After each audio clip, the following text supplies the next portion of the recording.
What's up, guys? Alex Hoddle here, InstinctReport.com. Thanks for joining me today. And, I want to talk about why tyrants feel the need to censor peoples, more specifically their opponents, their intellectual or political or whatever opponents that they have. But they feel the need that they can't talk, they can't say their point, they can't expand the knowledge to the people that they know in order for people to make decisions on their own. They want to make decisions for the people, which is what a tyrant does. And one thing that critics usually do, people that are, bad end of being censored, is they point out double standards. And we see it all the time. Some double standards are benign, some are more, they have more weight to them that you can consider in making a decision. But double standards point out the real agenda, or bring to question the real agenda of the one doing the initial accusation, not the one pointing out the double standard. So, for example, recently we had the Trump and Putin summit in Helsinki, and the media, even Fox News, is all on piling on Donald Trump, saying he's a traitor, this and that, for meeting Putin and giving some sort of diplomatic concessions, which are just standard, and it's diplomacy. It's and there weren't really even any concessions. It was just, they just went to the table and acknowledged that, hey, we have a lot of nukes, we should, cool things down so we don't use them on each other and destroy the planet. Seems logical to me. But they're like, oh, this is impeachable. Trump is he's working for Putin, blah, blah. But a bigger nemesis than Russia is Iran. And Obama sends them hundreds of, was it tens of billions of dollars? Or it was just ridiculous. It was like 40 million or something, some ridiculous amount, straight cash shipped to them. And there was just nothing there to release hostages. Well, they could say, use argument to release hostages, but Trump got Kim Jong-un to release hostages for free. So, could have been that there, but the double standard shows that the media doesn't care about the situation between Trump and Putin, because they would have cared about Obama giving billions of dollars to Iran. So, that's not what they care about. Or, another example is the media going after Trump for the separating families thing, when that wasn't even his policy. That was under like Clinton, and then it started, and then it went through Bush, and then went through Obama, and now it's a big deal under Trump, which he ended.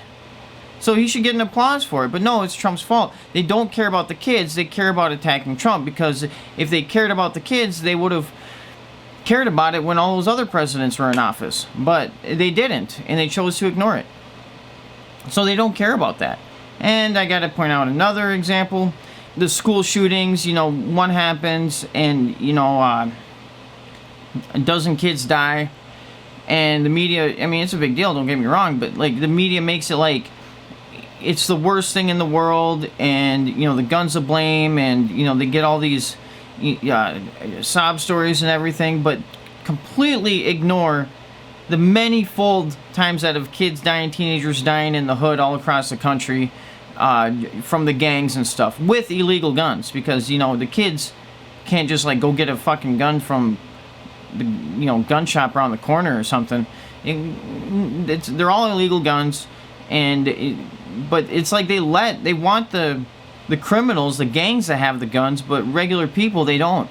So there's a double standard there, and it points out a real discrepancy in their agenda from their stated one and then what their actual one is. So, and critics always point that out, and they need to censor that kind of stuff. The tyrants do. Another reason why tyrants need to censor, because they'll have an ulterior agenda, a bad, malignant agenda that isn't based on any logic for the betterment of the people. So they don't have the argument in that sense. And the people who want to be like, oh yeah, you want to debate, you want to make the argument, sure. and then they go take to the streets or take online to make their point. And since their point, the opponent's point, the ones being censored, has a more solid, sound, logical argument, they can't have that. They got to censor it. They got to call it hate speech. They got to call it this or that, or paint it whatever the fuck they want to paint it. But they can't have that in the public discourse. So shut them down, shut them up. And this last point, I think, is kind of encouraging, because the ones doing the censoring, they don't have the power.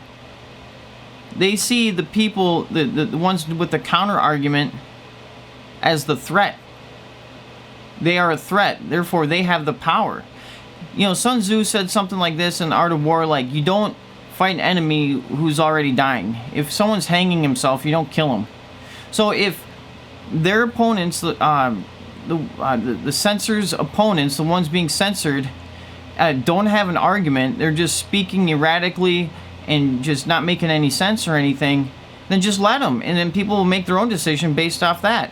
Because if they're just not even making any sense, then who cares what they're saying? I mean, that's the point. That's kind of like the stance of, I don't want to say the right, but the people that are against the left, is because they're hanging themselves every time they open up their mouths. I mean, Hillary Clinton, just name it. Like, they just hang themselves every time they open up their mouth, because it's just not based in logic, or doesn't make any sense. They just use all this, like, legalese, gobbledygook, and in all these words that just have all this emotionalism to them that are meant to sound good, but just have no base in logic whatsoever. And that's all they got. So, whereas their opponents will use the logic, will try to, I want to say, they'll dumb down the language so the average person can understand it. Like the not college-bound person, or someone who went to law school or whatever, someone who's a construction worker, or someone who works in a kitchen can understand it. So I want to say dumb it down like these people are dumb, but, you know, they just don't, they haven't been to, like, grammar school or English school or some Ivy League school to understand a lot of the complexities in the argument. So they'll have to kind of dumb it down a little bit. And the censors see that as a huge threat, because that is what will win the hearts and minds of the people. And the people are the threat, in the sense that they're doing censoring, and they see this, a counter argument growing like a wildfire for the people, then that means that they are at war with the people, trying to keep them from knowing certain things, keeping them from expanding their consciousness. And that's warfare. I mean, not like guns, battlefield, trenches warfare, but it's warfare. It's mental warfare. And so censors are waging offensively warfare on the people. But the people, since they have to censor, are the threat, and they wouldn't censor if they weren't a threat. So that's what I got for you today. Thanks for joining me, Alex Hoddle, InstinctReport.com. Check me out there. Check out my blog on Steam. Give it a like. Give it some shares. Everything like that. I got more videos to come. Thank you, guys.